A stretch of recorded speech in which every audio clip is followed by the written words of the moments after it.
Olá, começa agora mais uma edição do programa Fala Câmara Entrevista, aqui pela TV Câmara Bauru, canal 10 da NET e também canal 60.3 UHF Digital.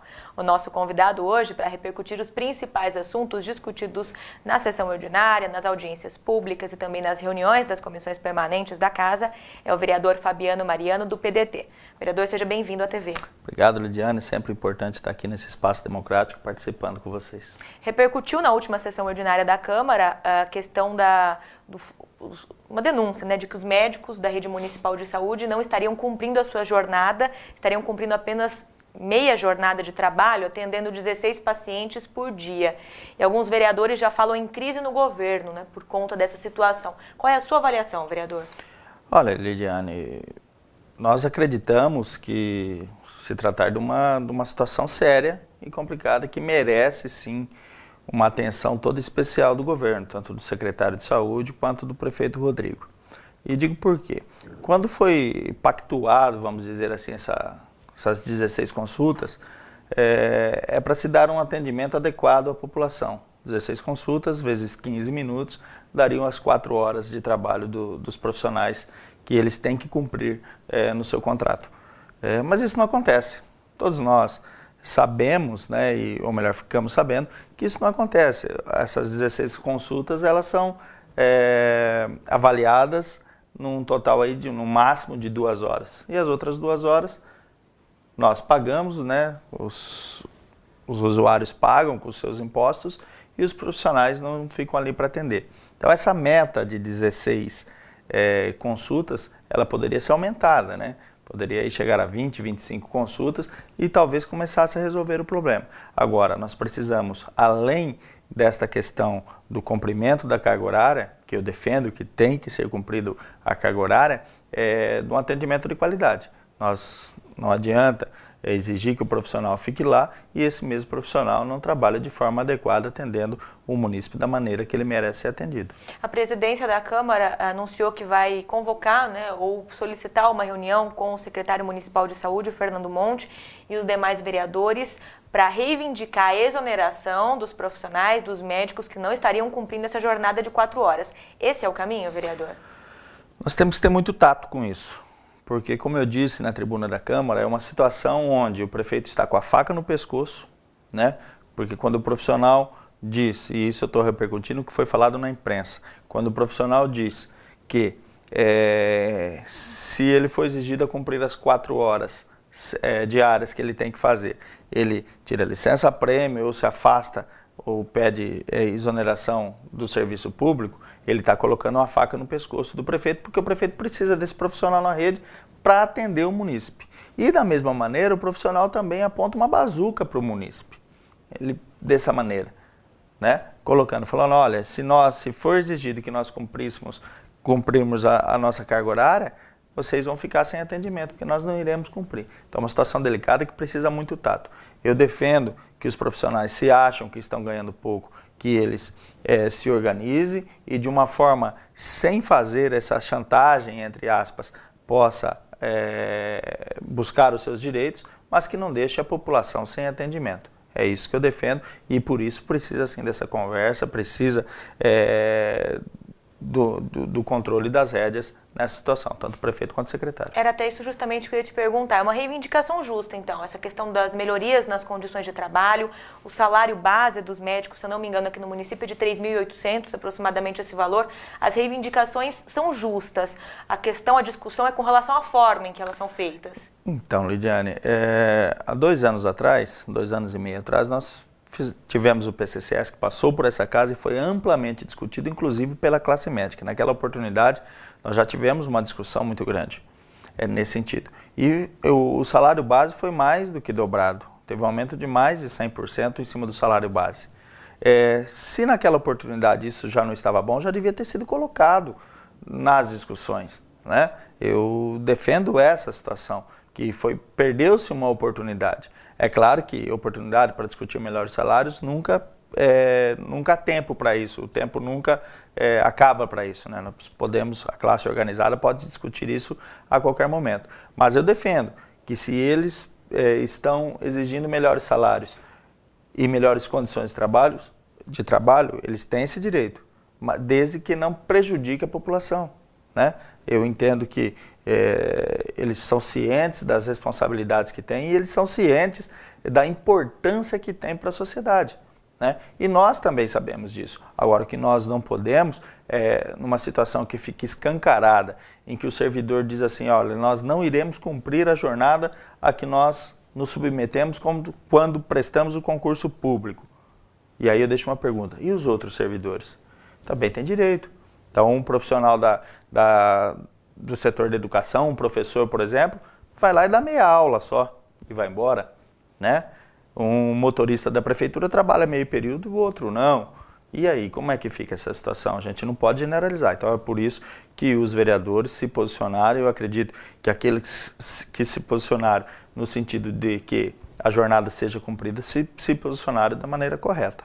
Agora, vereador, foi apresentado na sessão, na tribuna, o número de 70 médicos, né? Essa seria a quantidade de profissionais que faltam na rede municipal de saúde para dar conta da demanda de usuários.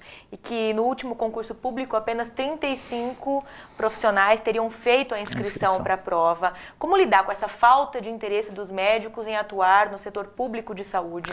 Então, é por isso que eu digo que tem que ter muito tato para lidar com isso. Tem que ter muito cuidado para lidar com essa situação. O prefeito Rodrigo, se não me falha a memória, eu acredito que não falha nesse momento, já foram abertos mais de 30 concursos dentro dessa gestão para contratar-se médicos de várias especialidades. E os números que foram contratados são números de pouca expressão, são baixíssimos, né? Então, o que falta? É a condição de trabalho que está espantando o médico da rede pública? É o salário que está espantando o médico da rede pública? É uma discussão que tem que ser trazida à tona para que, torna a repetir, para que a população não sinta na pele o que ela já sente, né? Não sinta mais ainda o que ela já sente, o que ela já sofre, que é um atendimento que não é de qualidade. Quando sai da rede básica de saúde, que é da responsabilidade do município, e vai para a questão terciária, que é de responsabilidade do Estado, o problema se agrava ainda mais. Então, nós temos que ter um cuidado para que o povo e a população que paga seus impostos e tem o direito não sofra ainda mais com essa situação. Vereador, ainda falando sobre o assunto saúde, existe uma proposta feita pelo governo do estado ao município de transferência da gestão dos serviços de retaguarda hospitalar, né? Essa proposta foi criticada por alguns, defendida por outros, né? Em função do município ter dificuldades até mesmo para gerenciar a nossa rede básica de saúde. Qual é o seu posicionamento? Está escancarada a situação, né? O gerenciamento da rede básica ele já não é um gerenciamento adequado ao contento daquilo que a cidade merece ter. E aqui vai uma ressalva, não é só na questão de Bauru esse problema, é um problema no estado, é um problema a nível de Brasil. Mas, especificamente, eu defendo que o município possa assumir uma parte, talvez, do hospital de base, né? Gerenciar uma parte. Eu acredito que o município não tenha condições, no momento, de assumir todo o hospital de base para fazer esse gerenciamento. Nós temos um pronto-socorro que é deficitário no sentido de atendimento de pessoas e também no sentido físico falando, né? Ali é uma situação que não é ao contento do que precisa ser. O hospital de base é um hospital que também já está ultrapassado no sentido físico falando, precisaria de uma ampla reforma, né? E a prefeitura não tem como assumir. Talvez assumindo partes ali da questão laboratorial, ou talvez uma parte da questão das internações, o município começa a dar um passo. Acho que assumir tudo seria perigoso para o município nesse momento. A central de regulação de vagas, por exemplo, seria prudente o município assumir? Eu acredito que sim, eu acredito que assumindo uma parte, isso eu já defendo há algum tempo, nós diminuiríamos aí essa situação que se agrava no município da questão das esperas, né, para a internação. Nós temos hoje mesmo, nós temos um paciente no pronto-socorro municipal que está há 9 dias aguardando uma vaga para ser internado. Então, eu acredito que a gente poderia minimizar um pouco este problema. Como você avalia essas denúncias feitas à Câmara Municipal de um empresário, José Mobaide, de que haveria possíveis ou supostas irregularidades na CEPLAN quando da avaliação, quando da aprovação de empreendimentos residenciais de alto padrão? Foi feito inclusive um depoimento aqui durante a reunião da Comissão de Fiscalização e Controle. Você não faz parte da comissão, mas vem acompanhando todos esses depoimentos. E esse servidor de carreira da CEPLAN, ele teria dito que, ou teria confirmado que existe, abre aspas, uma quadrilha dentro da pasta. Como você vê, como você avalia tudo isso? São dois aspectos distintos aí, né? Primeiro, como um todo, eu avalio que as denúncias merecem e estão sendo verificadas pela Comissão de Fiscalização e Controle, que está próximo a emitir um relatório final do que ela conclui e que deve ser feito para os próximos passos dessas denúncias, né? Na questão ainda das denúncias do empreendedor, há algum tempo atrás, nós acompanhamos o servidor que esteve aqui fazendo a denúncia, o James, numa reunião com o procurador-geral do município, o senhor Ricardo Chama, onde na oportunidade nos foi passado que era um desacordo entre as partes, né, que havia um desacordo entre os empreendedores e que o município, naquele momento, nada poderia fazer, porque o município não tinha como obrigar um a comprar e não tinha como falar para o outro vender ao preço que o outro queria comprar e vice-versa. Então, esse era o desacordo que nos foi apresentado naquele momento. A questão, quando o servidor vem e fala que tem uma quadrilha na CEPLAN, primeiro, o ônus da prova é daquele que faz a denúncia. Eu acredito que quando é feita a denúncia nesse sentido, precisa ser muito bem avaliada para não generalizar todos os funcionários que trabalham na CEPLAN. Mas acredito que, já que houve a denúncia, que o poder público tem, e parece que o prefeito já está abrindo até uma sindicância interna dentro da CEPLAN, para avaliar, averiguar e, se houver esse suposto crime, que os responsáveis paguem por isso. Vale uma SEI na Câmara?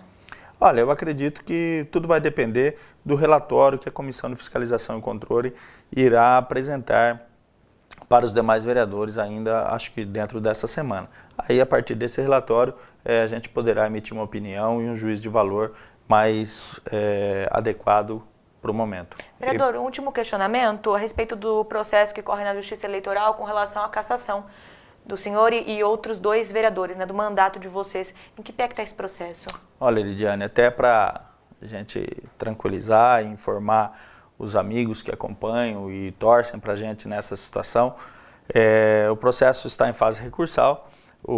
Nossos advogados em setembro ainda entraram com um recurso especial no TRE em São Paulo. Esse recurso ainda está sendo analisado pelo tribunal e nós estamos aguardando essa decisão da admissibilidade do recurso ou não, para esse recurso poder, então, subir, aí depois dessa admissibilidade, subir e ir para Brasília e ser julgado o mérito final. Nós, ainda no mês de outubro agora, conseguimos uma liminar que foi nos dada no TSE pelo ministro Gilmar Mendes e foi ratificada depois pelo ministro Dias Toffoli e que nos mantém no cargo até o julgamento do mérito, né, até o julgamento desse recurso especial que eu disse. E esse recurso, eu acredito, que nós tenhamos grandes chances de permanecer no cargo, mesmo porque nós não cometemos crime algum e estamos, neste momento, sendo injustiçados por uma situação que não nos cabe. Existem prazos, vereador? Nossos advogados não falaram em prazos, né? Existem aqueles que falam que isso ainda pode ser julgado no final desse ano, outros dizem que após o recesso, logo no início do ano que vem, mas nós estamos tranquilos quanto ao prazo, porque nós acreditamos realmente que essa decisão será favorável a nós. Perfeito, esse é o vereador Fabiano Mariano do PDT que esteve conosco aqui no programa Fala Câmara Entrevista. Obrigada pela presença, vereador. Lidiane, eu que agradeço, a TV Câmara nos proporciona esse espaço para a gente poder nos comunicar, expressar nossas opiniões e isso é muito importante para aqueles que nos ouvem, nos veem, poder aí saber o que está acontecendo dentro da Casa do Povo, né, dentro do Legislativo Bauruense. Um grande abraço a todos e sempre que convidado for, estarei aqui. Obrigada mais uma vez, agradeço também sua sintonia. Você acompanha essa entrevista durante toda a semana aqui pelos canais 10 da NET e 60.3 Aberto Digital. Até a próxima.